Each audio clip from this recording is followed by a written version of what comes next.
আমার নবীজি একদিন আবু জেহেলকে কালেমার দাওয়াত দিতে গেলেন। আবু জেহেল রাসূলকে থাপ্পড় মেরে ভিতরে তুলে নিয়ে চরমভাবে প্রহার করতেছিল। এক পর্যায়ে তরবারি বের করে ফেলেছে। আল্লাহ পাক তার হাতটা অবশ বানায় দিলেন। নবীজি আবু জেহেলের হাত থেকে বেঁচে তিনি ঘর থেকে বের হয়ে আসলেন। তার বন্ধু আবু বকর সিদ্দিক রাদিয়াল্লাহু তাআলা আনহু একদিন তিনি মক্কার মাটিতে জাস্ট ফজরের সময় তিনি কাবার দরজার সামনে গিয়ে সেজদা দিবেন, নামাজ পড়বেন। তিনি এমন সময় উতবা সাইবা মুগীরা গিয়ে সোজা আবু বকরকে ধরে ফেলে জমিনে ফেলে দিয়া মারতে মারতে রক্তাক্ত করে নাকের উপরে উতবা করলো কি, খড়ম জুতা দিয়ে একটা চাপা দিল, ফিঙ্কি দিয়ে রক্ত বের হয়ে গেল, নাক ছিটকে রক্ত বের হয়ে গেল। সবাই মনে করেছে আবু বকর বুঝি মারা গেছে, সেন্সলেস হয়ে পড়ে থাকলেন। কিছুক্ষণ পর তার সেন্সটা আসলো। যখন তিনি জ্ঞান ফিরে পেলেন, নিজের চিন্তা না করে মনে মনে চিন্তা করেন, বুঝতে পেরেছি আজকে অতর্কিত হামলা শুরু হয়েছে, রাসূলকে যেন তারা মেরে ফেলে। নিজের বাড়ির দিকে রওনা না দিয়া, নিজের সেফটির কথা চিন্তা না করে, নিজের নিরাপত্তার কথা না চিন্তা করে সোজা চলে গেছেন নবীর দরজায়। দরজায় গিয়ে নক করে বলছেন, ইয়া রাসূলুল্লাহ, আমি আবু বকর, দরজা খুলুন। রাসূল দরজা খুলেই দেখেন রক্তাক্ত তার চেহারা। রাসূল বলছেন, আবু বকর এমন রক্তাক্ত হলো কেন হুজুর? সেজদা দিতে গিয়েছিলাম, ওই উতবা সাহেব আমার নাকটা মোচা করে দিয়েছে। মক্কার হাওয়া ভালো না, দাওয়াতি কাজের কোনো পরিবেশ নাই। ইয়া রাসূলুল্লাহ, আমার মনে হয় আপনার ঘরেও তারা হামলা করে ফেলবে, এখন আমরা ঘর থেকে বের হয়ে পড়ি, মক্কার বাইরে আউটসাইডে কোথাও চলে যাই। আমার নবীজি তাকে সঙ্গে করে নিয়ে রওনা করলেন, কিন্তু প্রচন্ড রক্তক্ষরণ হচ্ছিল, গায়ের শক্তি নাই। আমার নবীজি চিন্তায় পড়ে গেলেন, আবু বকর তো মারা যাবে। আমার নবীজি উটের দুধ খুঁজলেন, দুম্বার দুধ খুঁজলেন, পেলেন না। মেষের দুধ খুঁজলেন, পেলেন না। সামনে একটা ছাগলের পাল দেখলেন। ছাগলের পাল দেখে সেখানে একটা রাখালকে বললেন, রাখাল একটা ছাগি দেবে নাকি, কি করবেন আপনি? রাসূল বললেন, দুধ দহন করবো। আমার বন্ধু আবু বকর রক্তাক্ত অবস্থায় পড়ে আছে, সে মারা যাবে, দেখো তো এই উপকারটা করা যায় নাকি। রাখাল বলছে, দুঃখিত, পারবো না, কারণ ছাগলগুলোর মালিক তো আমি নই, আমি হলাম রাখাল, আমি আপনাকে পূর্ণ একটা ছাগি দিতে পারবো না, এই ক্ষমতা আমার নাই। আমার নবীজি মুস্কি মুস্কি হাসি মেরে চিন্তা করছিলেন, আহারে মরু অঞ্চলের এই রাখালের মধ্যে ঈমান নাই, কিন্তু ঈমানের গুণটা আছে। কি সুন্দর আমানতের কথা বলল। নবীজি তার কথাকে খুব রিসিভ করলেন, খুব সুন্দর করে গ্রহণ করে এবার বলছেন, ও রাখাল, আমি তোমার কাছে বড় কোনো ছাগি আমি তোমার কাছে আবদার করব না, একটা ছোট্ট ছাগি আমারে দাও, যে ছাগিটার ওলানে কখনো দুধ আসে নাই, যে ছাগিটার পেটে কখনো বাচ্চা আসে নাই, ছোট্ট একটা ছাগি দিলেই হয়ে যাবে। রাখাল মুস্কি হাসি মেরে মনে মনে চিন্তা করছে, লোকটা পাগল নাকি, কি বলে এটা, দেখি তো দিয়া দেখি। আমার নবীজির হাতে ছোট্ট একটা ছাগি যখন দিয়ে দিল, নবীজি বসে পড়লেন। নবীজির দুই পায়ের মাঝখানে ছাগিটা নিয়া নবীজি ছাগিটার পিছনের দিকের দুই পায়ের ঠিক মাঝখান বরাবর ওলানে হাত রেখে বিসমিল্লাহ বলে ফুঁ দিলেন। গোটা ওলানটা দুধে ভরপুর হয়ে গেছে। আমার নবীজির মুজিজা প্রকাশ পেয়ে গেল। নবীজি এবার রাখালকে ডাক দিয়ে বলছেন, রাখাল একটা পাত্র নিয়ে আসো। পাত্র নিয়ে আসা হলো। দহন করছেন বিশ্বনবী, একজন রাখাল নবী মুহাম্মদ সাল্লাল্লাহু আলাইহি ওয়াসাল্লাম। রাখালের কাছে কে গেছেন? আরেক রাখাল গেছেন। আমার নবীজি দুধ দহন করে করে বাটি পরিপূর্ণ করে ফেললেন। এবার বলছেন, আবু বকর সকালে রক্ত ঝরেছ, এখন বরকতের দুধ খাও। পাত্র তার হাতে উঠায় নিলেন, বিসমিল্লাহ বলে সেবন করা শুরু করলেন, পান করলেন। পেটের চামড়া টাইট হয়ে গেল, কিন্তু চুল পরিমাণ দুধ ওই বাটি থেকে কমলো না। আমার নবীজি কি বললেন, ইয়া রাসূলুল্লাহ, কি দুধ তো পান করলাম, কিন্তু বাটি থেকে দুধ তো কমে না। রাসূল বললেন, আবু বকর তুমি দুধ খাইয়ে শেষ করতে পারবা না, রাখালকে দিয়ে দাও। রাখালকে দেওয়া হলো। রাখাল যখন ওই বাটি যখন মুখে নিল, রাসূল বিসমিল্লাহ বলে দিলেন, সেও পান করলো, কিন্তু দুধ বাটি থেকে কমে না। রাসূল বলছেন, সাহাবীরা রে, ও আমার সাহাবীরা, এই মুহূর্তে যদি আল্লাহর আরো কিছু বান্দা এই জায়গায় থেকে যেত, সবাই পেট ভরে তৃপ্তি ভরে দুধ পান করতো, দুধ কমতো না, যতক্ষণ না আমি আমার ঠোঁটটা এই বাটিতে না লাগাবো। জোরে বলি সুবহানাল্লাহ। সারা জীবন আমার নবীজির খাওয়ার সিস্টেম ছিল, রাসূল আগে খেতেন না, আগে খাওয়াতেন। সুবহানাল্লাহ বলবেন না? এমনকি বাড়ির স্ত্রী পর্যন্ত, আম্মা জান আয়েশা পর্যন্ত বলেন, আমি রাসূলকে কোনোদিন আগে খাওয়াতে পারিনি। সুবহানাল্লাহ বলবেন না? আগে খাওয়াতে পারিনি। রাসূল আমাকে আগে খাওয়ায় দিতেন। আমি দুধ নিয়ে যেতাম, আমি উটের গোশত নিয়ে যেতাম, রাসূলকে বলতাম, ইয়া রাসূলাল্লাহ আপনি দুধটা পান করুন। রাসূল আমার দিকে ঠেলে দিয়ে বলতেন, তুমি খাও আগে, এরপর আমি খাবো। আমি ঠোঁট লাগাতাম, রাসূল ঘাড় বাঁকা করে দেখতেন, আমি আয়েশা কোন দিক দিয়ে ঠোঁটটা লাগায় পান করি। আমার নবীজি অবশিষ্ট দুধটা যখন খেতে নিতেন, আমি যেদিকে ঠোঁট লাগিয়েছি আমার রাসূল সেই দিকে ঠোঁট লাগায় তিনি পান করতেন। কার সাথে? স্ত্রীর সাথে, গার্লফ্রেন্ডের সাথে না। আকাম কুকাম করো না। বিয়ার পূর্বে যদি প্রেম করো, বিয়ার পরে আর প্রেম খুঁজে পাইবা না, খালি কিলে কিলে হবে, কিলে কিলি। এগুলো করবা না। রাগ করতেছ নাকি যুবকরা? আমি বাস্তব কথা বলছি। আমার বন্ধুগণ, আমার নবীজি দুধ পাত্রটা নিলেন, বিসমিল্লাহ বলে পান করলেন, বাটি ফুরে গেল। এবারে বলছেন, রাখাল তুমি থাকো, আমরা এখন চলে যাই। রাখালের চোখে পানি। রাখাল বলতেছে, আপনি একা যাবেন কেন, আমারই নিয়ে যান সাথে। রাসূল বলেন, কি পরশ পাথর দেখেন। রাসূল মুস্কি হাসি মেরে বলেন, কিছুক্ষণ আগে তো ওয়াজ করলাম আমানতের খেয়ানত করা যাবে না, এই ছাগলগুলো দেখবে কে কে, তাই তো কথা, ঠিক আছে যাব না, কিন্তু একটা আবদার আছে। কি আবদার?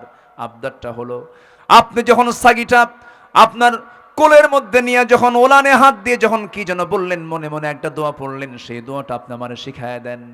রাসূল বলেন, সেই দোয়া শিখায় তুমি কি করবা? আমি মাঝে মাঝে এই দোয়া পরে ফু দেব আর দুধ খাবো।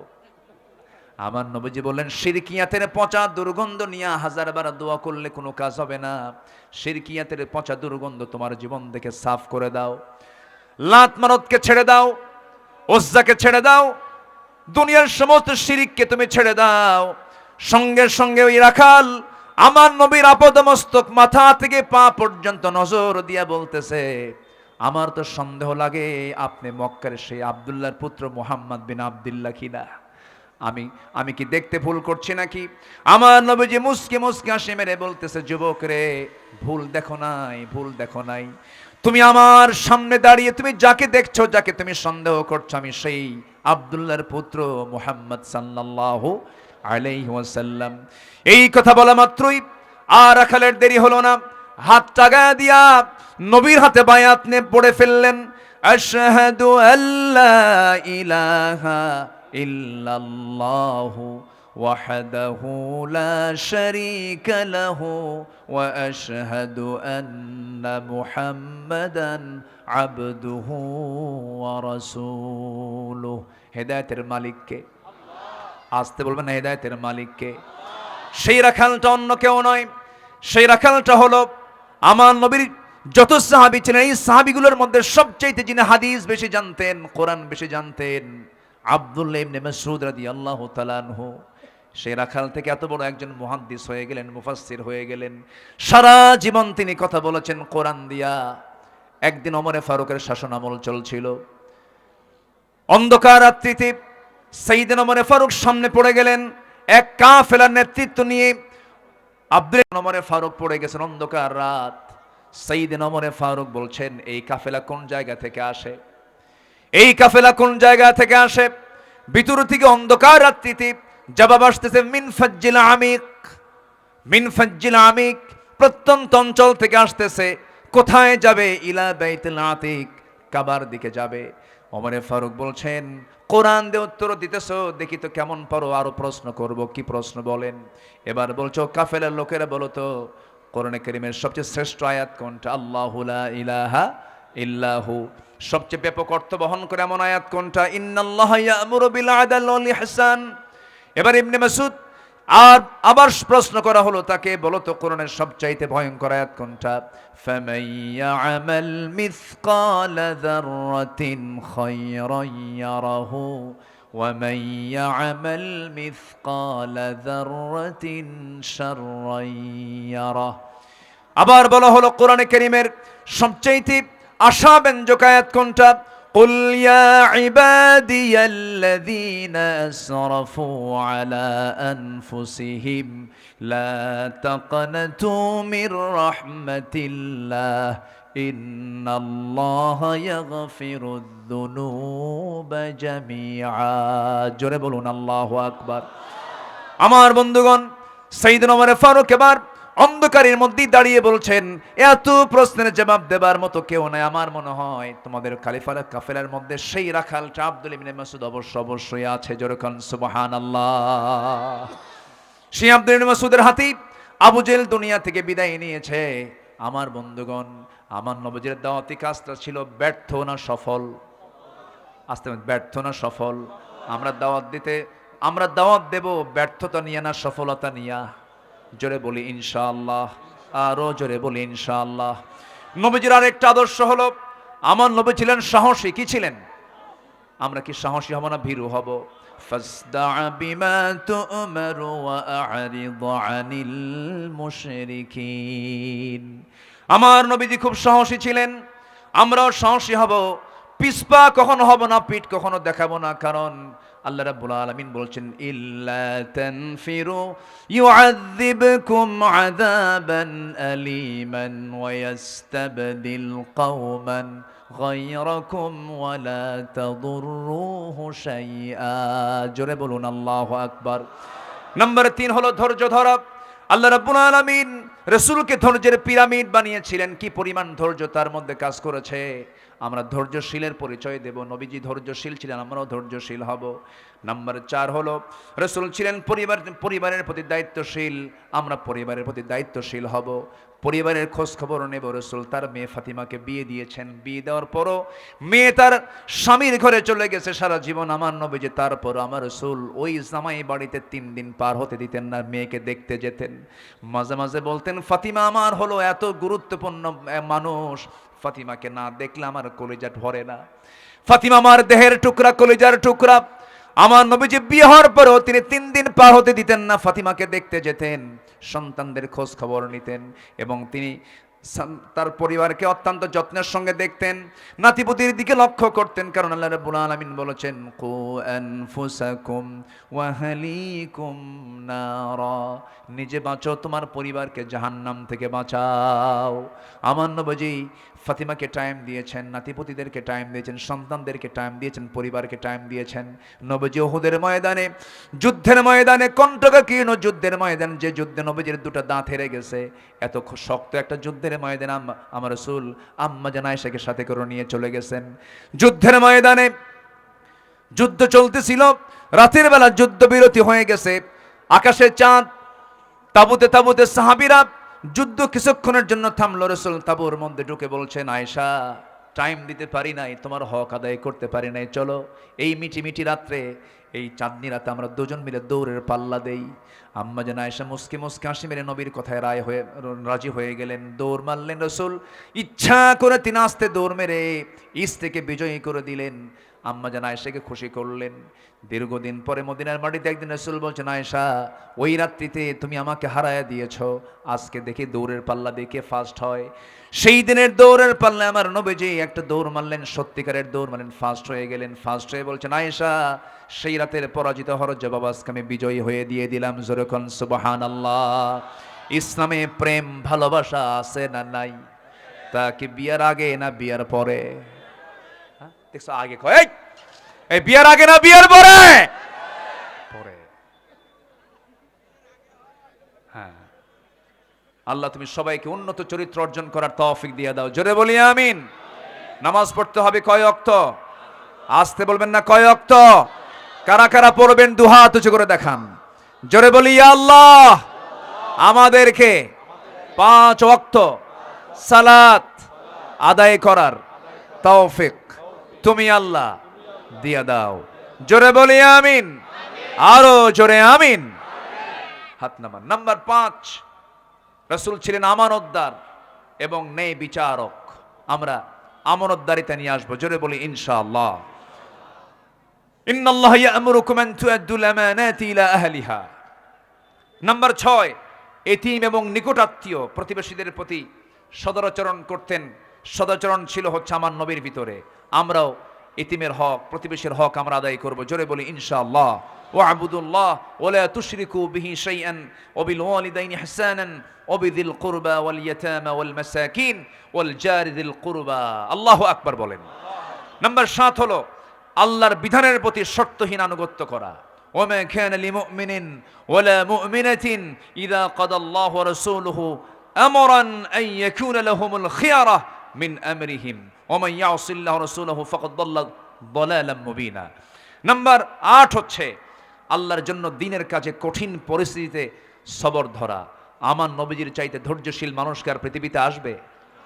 সেই জাবেলে নূর, জাবেলে সুর, উহুদ, খন্দকে আমার নবীজি 4 দিন অনাহারে কোদাল মারতে মারতে, আমার নবীজির 4 দিনের না খাওয়া দেহ নিয়া কোদাল মারতে মারতে আমার নবীজির উহুদের ময়দানে দাঁত তিনি হেরেছেন, খন্দকের ময়দানে তিনি কোমর হারিয়েছেন। শেষ জীবনে রাসূল যখন মারা যান, কোমর সোজা করে দাঁড়াতে পারেন নাই খন্দকের পরীক্ষা খননের কারণে। আমার নবীজি শেষ বিদায় যখন তিনি নেন, তখন তার সামনের 2টা দাঁত ছিল না, সেই দাঁত ভেঙে গেছে হলো উহুদের ময়দানে। নবীজির সব সুন্নাহকে মানবেন, কিন্তু নবীজির এই কোমর ভাঙ্গা সুন্নাহ মানবেন না, দাঁত ভাঙা সুন্নাহ মানবেন না। আপনার ভিতরে নবীজির পূর্ণ সুন্নাহ নাই, আপনি কপট, আপনি ভণ্ড, আপনি প্রতারক, ঠিক কিনা? সম্মানিত ভাইয়েরা, নাম্বার 9 হলো ঈমানের পথে অবিচল থাকা। ঈমানের পথে টিকে থাকতে হবে। আছি ঈমান নিয়ে, কিন্তু টিকে থাকার দরকার আছে না নাই? ঈমানের পথে অবিচল থেকে আমার মরণ যেন হয়। ঈমানের পথে অবিচল থেকে আমার মরণ যেন হয়। জোরে বলি আমিন। নাম্বার 10 হচ্ছে আল্লাহর প্রতি তাওয়াক্কুল করা। ওয়া ইয়াতাওয়াক্কাল আলাল্লাহ ফাহুয়া হাসবুহ। আর এই সূরা আহজাবের আমার তেলাওয়াতকৃত আয়াতের মধ্যে একটা অংশ এসেছে, ওয়া তাওয়াক্কাল আলাল্লাহ ওয়া কাফা বিল্লাহি ওয়াকিলা। আমরা যদি আল্লাহকে একমাত্র ওলি বানাই, আমাদের আর কোনো টেনশন নাই। নাম্বার 11 হলো কাজে কর্মে একা না পরামর্শ করা। কাজে কর্মে একা সিদ্ধান্ত না পরামর্শ করা। ওয়াশাবিরহুম ফিল আমর ফাইদা আযামতা ফাতাওয়াক্কাল আলাল্লাহ। নাম্বার 12 হলো বিনম্র হওয়া, বিনম্র স্বভাবের হওয়া, নম্র, খিটখিটে মেজাজ, বদমেজাজ ইমানদারদের জীবনের সঙ্গে এটা মানায় না। নাম্বার 13 হচ্ছে ক্ষমাশীল হওয়া। আমরা ক্ষমা করতে জানবো, আমরা ক্ষমা করব, আল্লাহ আমাকে ক্ষমা করবেন।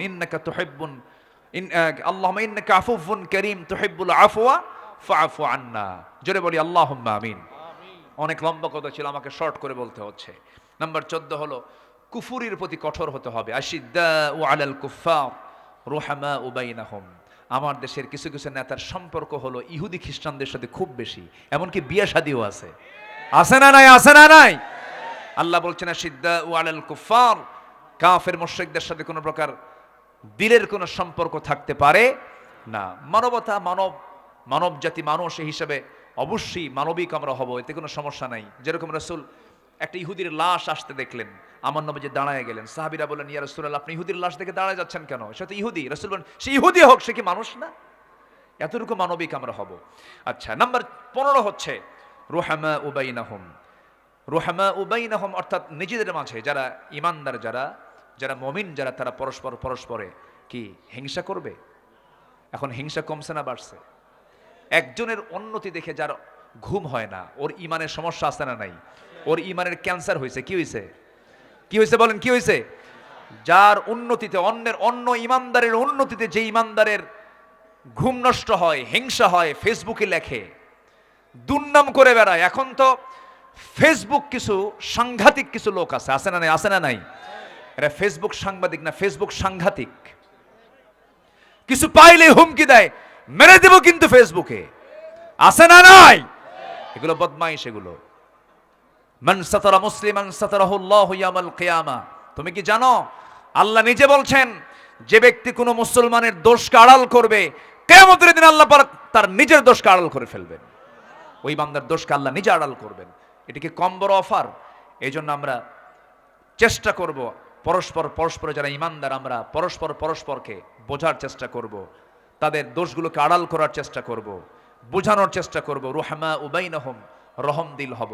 আল্লাহ পাক আমাদের এই 15টা গুণে গুণান্বিত হওয়ার তৌফিক সবাইকে দান করুন। জোরে বলি আল্লাহুম্মা আমিন।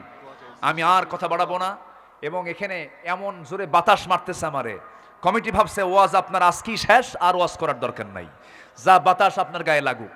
এই যে বাতাসগুলো আসতেছে, এই বাতাসে আমি একদম দুর্বল হয়ে পড়বো, ঠান্ডা লেগে যাবে। তো যাই হোক, যতটুকুন হয়েছে আমরা বলে ফেলি আলহামদুলিল্লাহ, জোরে বলি আলহামদুলিল্লাহ। মোহাম্মদ রানা, রেন্টু, এই রেন্টু নাম চেঞ্জ করেন, সালাউদ্দিন মুরসালিন, তারপরে আবুল হোসেন জাকির এবং সাকিব, এই 7 জন ভাই। রেন্টু নাম চেঞ্জ মানে কি, নামটা সুন্দর হয়নি, আচ্ছা নাম একটা নতুন রেখে দিই, আব্দুর রহমান জি। এই 7 জন ভাইয়ের প্রচেষ্টায় আজকের মাহফিলটা বাস্তবায়ন হচ্ছে, বলি আলহামদুলিল্লাহ। এলাকার মুরব্বীরা সহযোগিতা করেছেন, আল্লাহ তুমি সবার সহযোগিতাকে তুমি আল্লাহ কবুল করে নাও, জোরে বলি আল্লাহুম্মা আমিন। এই আশাবাদ কামনা করে আমি আমার কথা আর বাড়াতে পারছি না, হ্যাঁ, যতটুকুন হয়েছে আমরা বলে ফেলি আলহামদুলিল্লাহ। আমরা চাইবো কার কাছে? সবাই বসেন, আল্লাহুম্মা আমিন। রব্বানা যালামনা আনফুসানা ওয়া ইল্লাম তাগফির লানা ওয়া তারহামনা লানাকুনান্না মিনাল খাসিরিন। আয় আল্লাহ তাআলা, সান্ধ্যকালীন মাগরিব থেকে শুরু করে এশা পর্যন্ত তোমার হাজার হাজার মুসলমান নরনারী নিয়ে তোমার কালামের 2-3টা আয়াতকে সামনে রেখে আমার নবীর জীবন চরিত্র নিয়ে, আদর্শ নিয়ে কিছু কথা বলেছি। কাঙ্গাল ফিকারের মতো 2 হাত পেতেছি, আল্লাহ গুনার দিকে নজর দিও না, বান্দা মনে করে তামাম জিন্দেগীর গুনাহগুলোকে মাফ করে দাও। জনম দুঃখিনী মা যারা দুনিয়া থেকে বিদায় নিয়েছেন, জিন্দেগীর গুনাহগুলো মাফ করো, কবরগুলোকে জান্নাতের টুকরা বানায় দাও।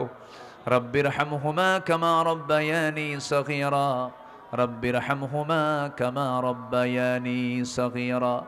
আয় আল্লাহ তাআলা, বিশেষ করে এই মাহফিলের আয়োজন যারা করলেন, শোনার জন্য যারা আসলেন, বিনিময়ে কিয়ামতের কঠিন ময়দান যেদিন কেউ কাউকে চিনবে না, এমনকি মা সন্তানকে পর্যন্ত স্বীকার করে বসবে, সেই কঠিন মুসিবতের দিন এই মাহফিল সবার জন্য নাজাতের মাধ্যম বানায় দিও আল্লাহ। তোমার বান্দাগুলো কিনে এমন সময় হাত তুলেছি, ফিলিস্তিনের আকাশে অশান্তির আগুন বয়ে বেড়াচ্ছে, ফিলিস্তিনটা জ্বলন্ত অগ্নিকুণ্ড হয়ে বসে আছে। আয় আল্লাহ তাআলা, মুসলমানদের বাইতুল আকসা মুসলমানদের হাতে তুলে দাও। এই ক্রান্তি লগ্নে আসা 100 কোটি মুসলমানকে তুমি একটা প্ল্যাটফর্মে আসার তৌফিক দিয়া দাও। মুসলমানদের জন্য একজন লিডার আবু বকরের মতো, ওমরের মতো পাঠায়া দাও। দুনিয়া থেকে কোন দিন বিদায় নেব জানি না, বিদায় লগন কোন দিন আসবে আমরা কেউ জানি না, তবে যেদিন মরে যাব রে টান মেরে ঘর থেকে বের করে দেবে, জীবনের শেষ গোসলটা হয়ে যাবে, মোরামুখ সব দেখে দেখে চলে যাবে, কবরে শোয়া দেবে, বাঁশ চাপা দেবে, মাটি চাপা দেবে, ওই যে বিদায় দিয়ে দেবে, আর কোনো দিন কেউ খোঁজ নিতে আসবে না। দিন শেষে দেখা যায় আল্লাহ তুমি ছাড়া কোনো বন্ধু আমার জীবনে আর নাই রে। সে অন্তিম সময়ে যখন চলে আসবে, জবানে জারি করে দিও লা ইলাহা ইল্লাল্লাহু মুহাম্মাদুর রাসূলুল্লাহ। আসসালামু আলাইকুম ওয়া রাহমাতুল্লাহি ওয়া বারাকাতুহু। আজান হচ্ছে, সবাই ইশার নামাজ পড়ে নেবেন, আল্লাহ কবুল করুন।